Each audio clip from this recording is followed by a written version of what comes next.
Welcome back to my YouTube channel.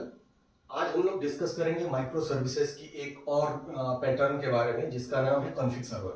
तो पहले ये हम डिस्कस करेंगे कि क्या प्रॉब्लम है और कॉन्फिग सर्वर उस प्रॉब्लम को कैसे रिजॉल्व करती है। So let's get started. आज का टॉपिक है कॉन्फिग सर्वर।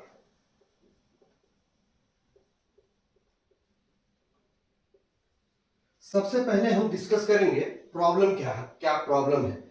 तो मान लीजिए आपके पास तकरीबन 25 या 30 माइक्रो सर्विसेज है। कंसीडर S1, S2, S3 और इसी तरीके से S30। ये आपके पास माइक्रो सर्विस है, करेक्ट। अब क्या है कि जब भी एक माइक्रो सर्विस बनती है, आप इसको डिप्लॉय करने के लिए इसका जार बनता है। S1 डॉट जार आपने बनाया, इसी में इसकी प्रॉपर्टी फाइल भी रहती है ना, .yml application.yml। ओके, ये प्रॉपर्टी फाइल इसी सर्विस के अंदर रहती है और जब ये जार बनता है तो इस जार में ये प्रॉपर्टी फाइल रहती है। अब क्या होता है, ये जार बना, फिर आपने कोई कंटेनराइजेशन का यूज करा, मान लीजिए डॉकर का यूज करा, फॉर एग्जांपल डॉकर आपने यूज करा, और फिर आपने इसकी इमेज बनाई और इस इमेज को आपने कुबरनेटी क्लस्टर पे डिप्लॉय कर दिया, करेक्ट। तो ये एक कंप्लीट साइकिल हुई एक एप्लीकेशन को डिप्लॉय करने की। उसी तरीके से S2 है तो उसका भी आप जार बनाएंगे, कंटेनराइजेशन यूज करेंगे, डॉकर यूज करेंगे, इमेज बनाएंगे, कुबरनेटी क्लस्टर पे डाल देंगे। सिमिलरली S30 तक आप करेंगे, जितने भी माइक्रो सर्विसेज रहेंगे आप यही काम करेंगे। अब मान लीजिए आपके application.yml में कुछ चेंज होता है। चेंज करने के बाद अगेन आपको क्या प्रोसेस करना पड़ेगा, अगेन आपको उसको पैकेज करना पड़ेगा, जार बनाना पड़ेगा, उसका इमेज बनाना पड़ेगा, फिर उसको आपको डिप्लॉय करना पड़ेगा, ठीक। तो 30 सर्विस अभी है हमारे पास, तो 30 सर्विस के application.yml में या प्रॉपर्टी फाइल में कुछ भी चेंजेस होता है तो करेस्पॉन्डिंगली आप उसका जार बनाओगे, उसका इमेज बनाओगे, उसको डिप्लॉय करोगे। ये एक तरीका है डिप्लॉय करने का। प्रॉब्लम क्या है कि अब application.yml में एक मिनिमम स्मॉल चेंजेस के लिए आपको पूरा का पूरा ये फ्लो जो है फॉलो करना पड़ता है। इसी चीज को दूर करता है कॉन्फिग सर्वर। अब अगर हम किसी तरीके से अपने application.yml यानी प्रॉपर्टी फाइल को अपनी एक्चुअल सर्विस से अलग कर दें, एक्सटर्नलाइज कर दें, इसको एक्सटर्नलाइजेशन ऑफ प्रॉपर्टी फाइल भी बोलते हैं, एक्सटर्नलाइजेशन ऑफ प्रॉपर्टी। आप इसको एक्सटर्नलाइज कर दो।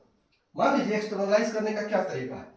अब मैंने क्या काम करा कि मेरी एक गिटहब की रिपोजिटरी है, मैंने एक यहां पे गिटहब की रिपोजिटरी बना ली। इस गिटहब में मैंने क्या काम करा, अपने फाइल डाल दी है। तो फाइल यहां पे कैसे डालते हैं, एप्लीकेशन नेम .yml। तो अगर ये S1 है तो इसको मैं डाल दूंगा S1.yml, S2 का S2.yml।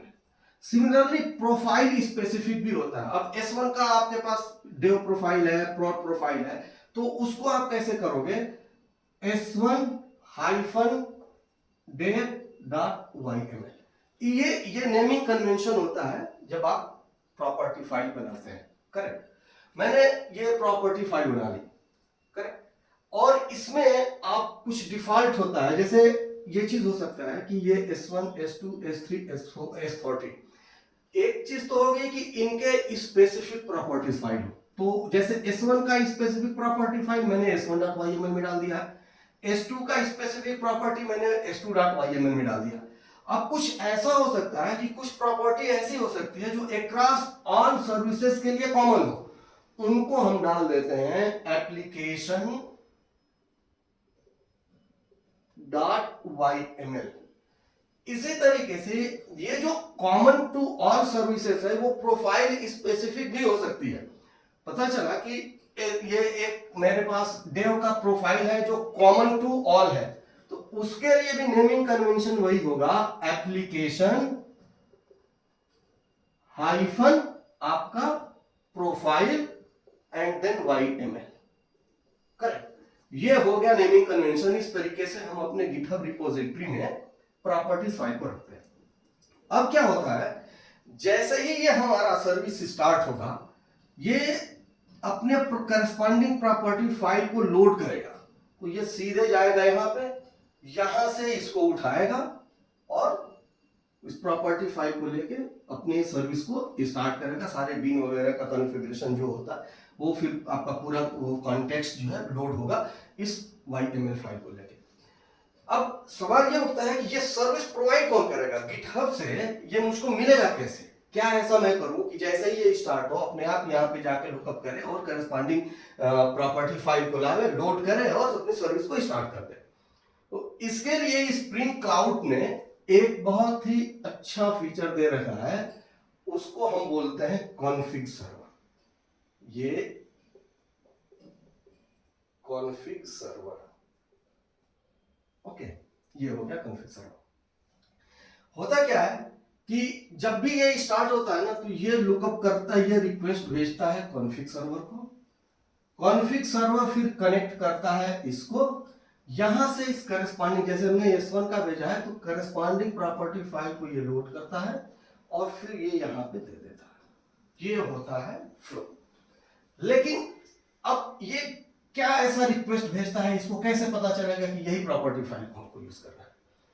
तो यहां से एक आप भेजते हो रिक्वेस्ट, ये इंटरनली एक रिक्वेस्ट भेजता है। जैसे ही ये स्टार्ट होगा इसको एक रिक्वेस्ट भेजता है और उसका जो URI होता है वो होता है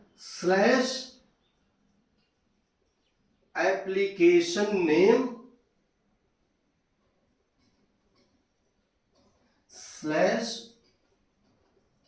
/profile और /label भी होता है। तो अभी हम इसकी थोड़ी देर में बात करेंगे।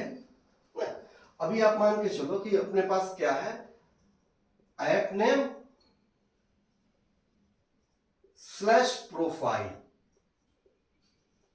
ये रिक्वेस्ट यहां से भेजता है इसको और इसके बेस पे कॉन्फिग सर्वर गिटहब रिपोजिटरी से कनेक्ट करके करस्पॉन्डिंग प्रॉपर्टी फाइल को लाके इसमें लोड करता है, फिर ये आपका सर्वर स्टार्ट होता है, राइट।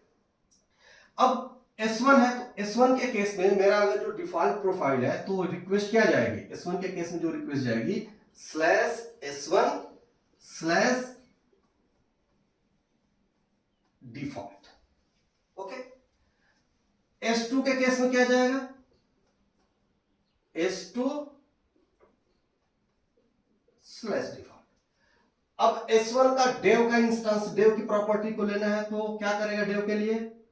/S1/dev, ये प्रोफाइल हो गया ना S1 का dev।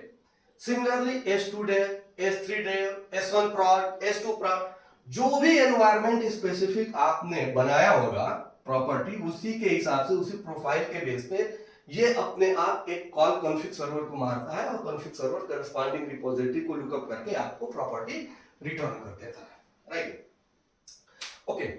अब क्या है, मैंने अभी बताया था थोड़ी देर पहले लेबल। तो लेबल का यूज कहां पे होता है? मान लीजिए आप ये गिटहब रिपोजिटरी पे बनाया है, यहाँ पे ब्रांच भी हो सकता है। ये अभी मास्टर ब्रांच है, मान लीजिए मैंने बनाया है तो सारा मास्टर ब्रांच में मैंने एक नया ब्रांच बनाया, मान उसका नाम मैंने दे दिया my branch, for example my branch.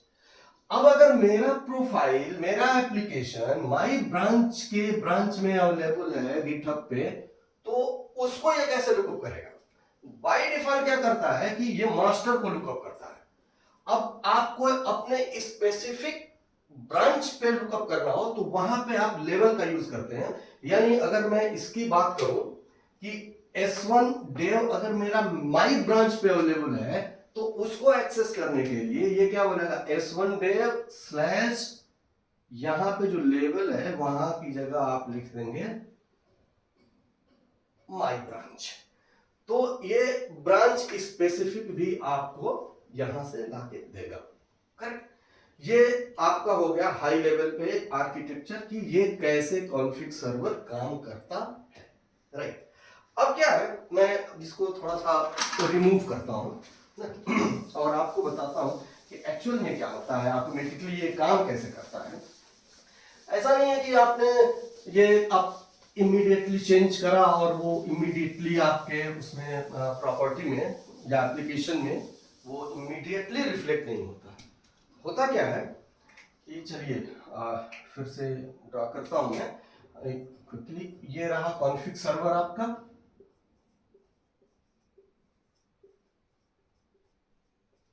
ये रहा आपकी गिट रिपोजिटरी, यहां मान लीजिए ये है s1.yml, ये एक सर्विस है आपकी s1, इसकी हम लोग अभी बात कर रहे हैं। s1.yml का कंटेंट मैं यहाँ पे रेफरेंस के लिए आपको लिख रहा हूं कि ये क्या है s1.yml। इसमें एक प्रॉपर्टी मैंने लिया टेस्ट और मैसेज, यहां पे डाल दिया हेलो, राइट। ये इसका कंटेंट है।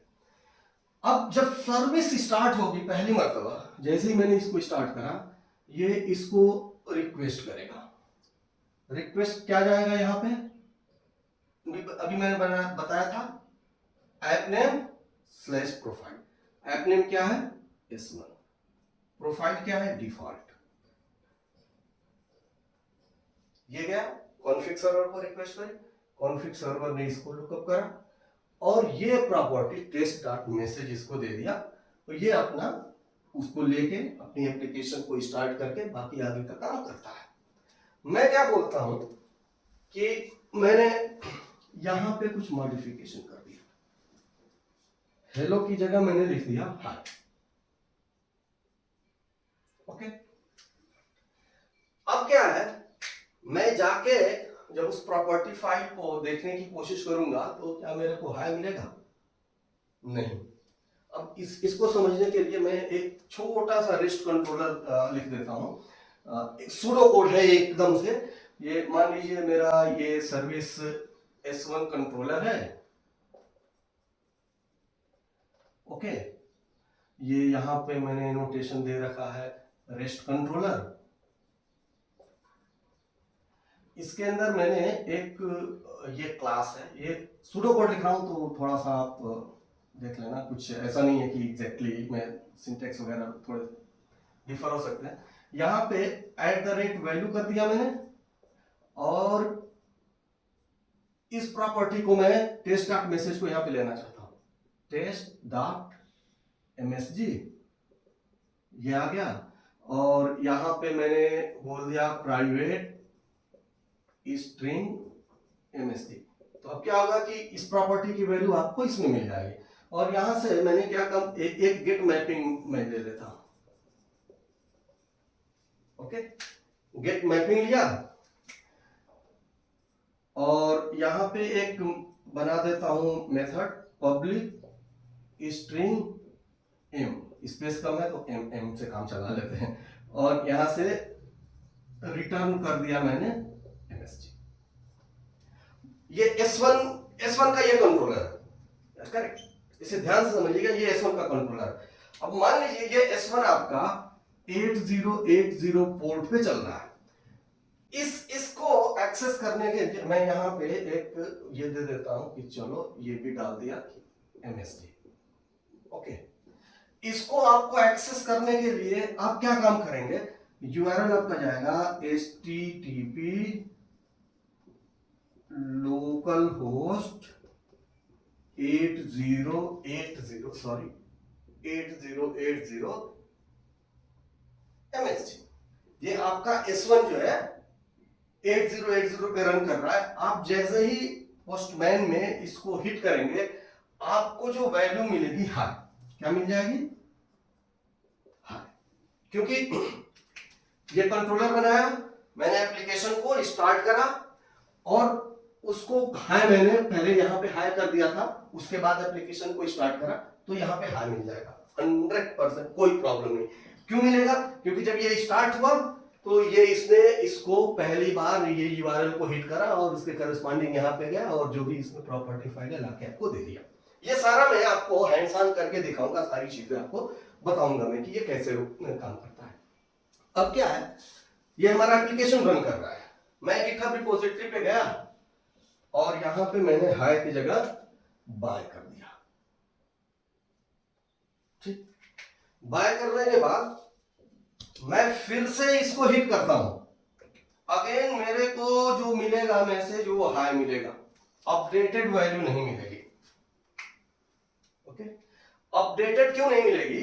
क्योंकि ये जो कॉल हो रहा है ना /s1/default, ये सिर्फ एक बार होता है जब आप एप्लीकेशन को स्टार्ट करते हैं।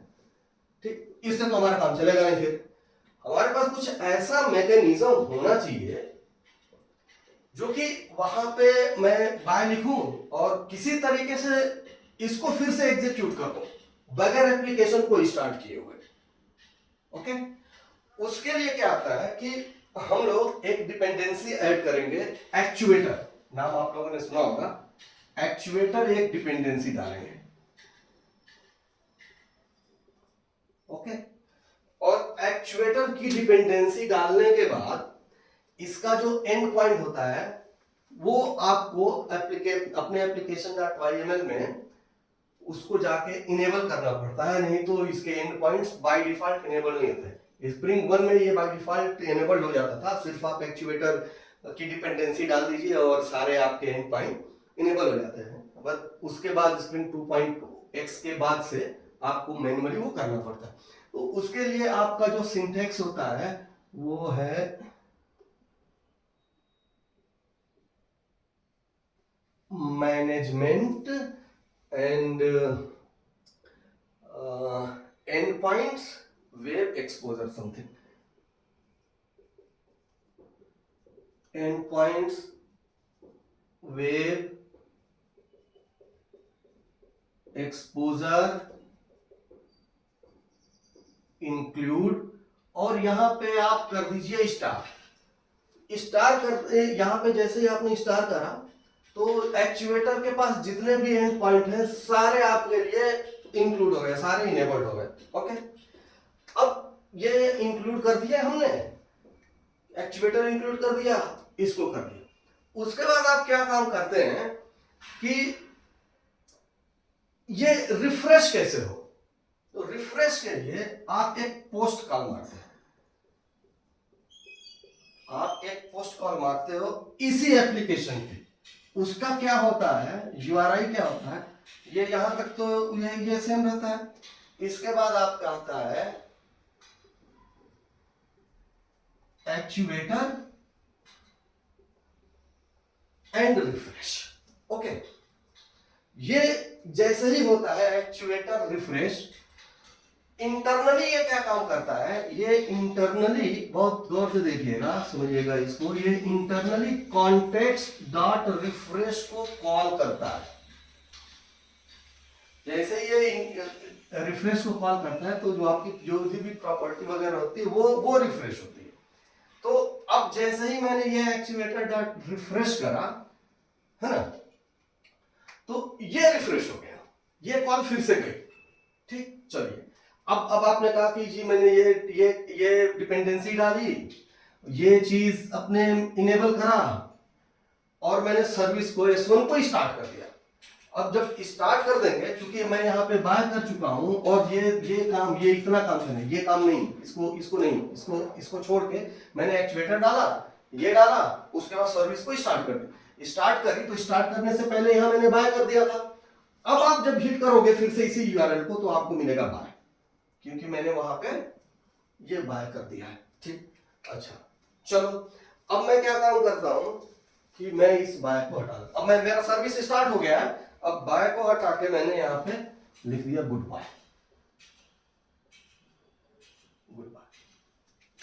ठीक, अब मेरे पास एक्चुएटर मैंने डाल दिया है, आई एम वेरी हैप्पी कि चलो जी मेरे पास तो एक्चुएटर की डिपेंडेंसी डाल दी, ये सारा काम कर दिया मैंने, ये पोस्ट जो है पोस्ट कॉल भी मार दी, तो अब तो मेरे को मिल जाना चाहिए। जैसे मैंने ये पोस्ट कॉल मारा, ये रिफ्रेश हुआ, ये इसको कॉल करा, यहाँ पे गया, ये तो गुड बाय यहाँ पे मिलना चाहिए, बट नहीं, अभी भी आपको मिलेगा बाय। आप कहोगे ये क्या मजाक है, अभी भी बाय मिल रहा है। यहाँ पे एक चीज बहुत इंपॉर्टेंट चीज है वो समझने की, ये कॉन्टेक्स्ट डॉट रिफ्रेश करता है ना, प्रॉपर्टी आपकी अपडेट हो गई, इसमें कोई दोहरा नहीं। लेकिन जो ये S1 कंट्रोलर है ना, ये S1 controller by default spring का कोई भी विंग जो है वो सिंगलटन होता है, तो जब ये एप्लीकेशन स्टार्ट हुई उसी वक्त ये इंस्टेंस बना, तो ये जो प्रॉपर्टी यहां पे इंजेक्ट हुई वो उसी वक्त इंजेक्ट हुई। दोबारा जब आपने इसको रिफ्रेश करा तो इसका इंस्टेंस तो बना नहीं, ये तो एक ही इंस्टेंस बना है। प्रॉपर्टी आपकी अपडेट हो गई लेकिन वो यहां पे इंजेक्ट हुई नहीं। इंजेक्ट नहीं होने की वजह से अभी भी ये आपको बाय दिखा रहा है, गुड बाय नहीं दिखा रहा है। तो इसके लिए यहां पे एक एनोटेशन ऐड करते हैं, रिफ्रेश स्कोप। ओके, अब मैंने रिफ्रेश स्कोप एनोटेशन यहां पे डाल दिया, फिर से मैंने अपनी सर्विस स्टार्ट करी। करेक्ट, अब जब फिर से मैंने सर्विस स्टार्ट करी तो चूंकि मैं यहां पे गुड बाय कर चुका था और फिर इसको कॉल करूंगा तो यहां पे क्या मिलेगा, गुड बाय। ये गुड बाय इसलिए मिलेगा कि मैंने सर्विस को स्टार्ट करी, तो स्टार्ट करते ही ये सारा रिलोड होगा तो आपको ये भी इंजेक्ट हो जाएगा और वहां पे जो है वो आपको यहां पे मिल जाएगा गुड बाय। अब चलिए फिर से ये सारा हो गया, सर्विस स्टार्ट हो गई, गुड बाय मिल गया। मैं यहां पे आता हूं, मैंने इसको चेंज करके लिख दिया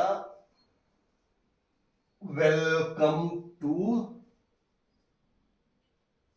सेल्फ टेक लर्नर। ओके, ये मैंने प्रॉपर्टी में ये मैसेज डाल दिया। वो मैसेज डालने के बाद मैंने ये रिफ्रेश कर दिया, यूआरएल को रिफ्रेश कर दिया, यानी कि http localhost 8080/actuator/refresh, ये रिफ्रेश कर दिया। रिफ्रेश करने के बाद जब मैं यहाँ पे इसको इस यूआरएल को फिर से हिट करूंगा तो यहाँ पे मुझको मिल जाएगा latest updated welcome to self tech learner. Correct, ये आपका कंप्लीट आर्किटेक्चर, कंप्लीट डिजाइन रहा कि ये कॉन्फिग सर्वर कैसे काम करता है, इंटरनली ये कैसे काम करता है, एक्चुएटर का क्या रोल है, ये रिफ्रेश का क्या रोल है, रिफ्रेश क्या करता है, कॉन्टेक्स्ट रिफ्रेश करता है, ये एंड पॉइंट जो हमको ये एक्चुएटर रिफ्रेश मिल रहा है एंड पॉइंट वो इसकी वजह से मिल रहा है। अगर आपको सिर्फ रिफ्रेश लेना है तो स्टार की जगह आप रिफ्रेश कर देंगे तो आपको सिर्फ रिफ्रेश मिलेगा। करेक्ट, और जो सबसे इंपॉर्टेंट बताया था मैंने, ये रिफ्रेश स्कोप।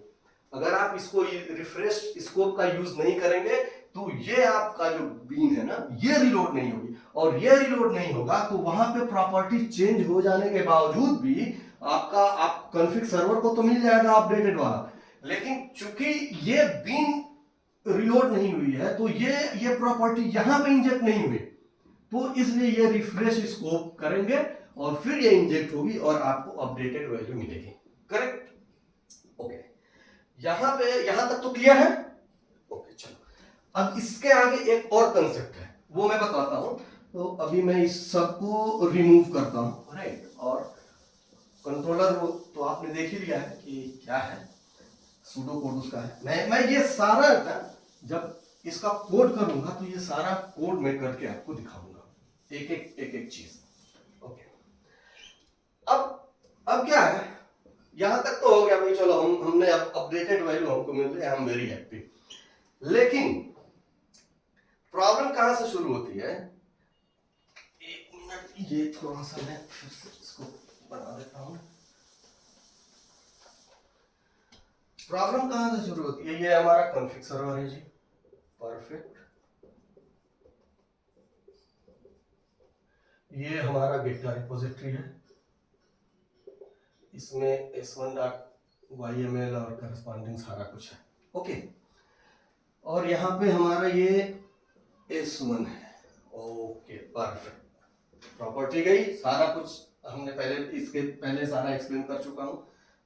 दूसरी चीज जो अब मैं एक्सप्लेन करने जा रहा हूं वो ये है, अगर इस s1 के मल्टीपल इंस्टेंस हो, s1 ये फर्स्ट, सेकेंड, ये थर्ड, आप एग्जांपल लेके चलते हैं कि इसके 3 ही इंस्टेंस है, राइट। तो मुझको क्या काम करना पड़ेगा, अगर ये 8080 पे रन कर रहा है, ये 8081 पे रन कर रहा है, ये 8082 पे रन कर रहा है। जो रिफ्रेश वाला था ना, मैंने बताया था कि रिफ्रेश का एक्चुएटर रिफ्रेश। इस पे मैंने जब प्रॉपर्टी को यहाँ पे सारा चेंज कर दिया और रिफ्रेश में चलाऊंगा, इस इंस्टेंस के लिए 8080/actuator/refresh, तब यहां से मुझको वो अपडेटेड प्रॉपर्टी दिखेगी। इसमें देखना है तो 8081, फिर ये इसके लिए 8082, फिर ये क्या करना पड़ रहा है हमको। प्रॉब्लम क्या आ रही है कि जितने भी इंस्टांस है उस सर्विस के, सारे इंस्टांस पे हमको ये रिफ्रेश चलाना पड़ रहा है मैन्युअली ना, हर बार।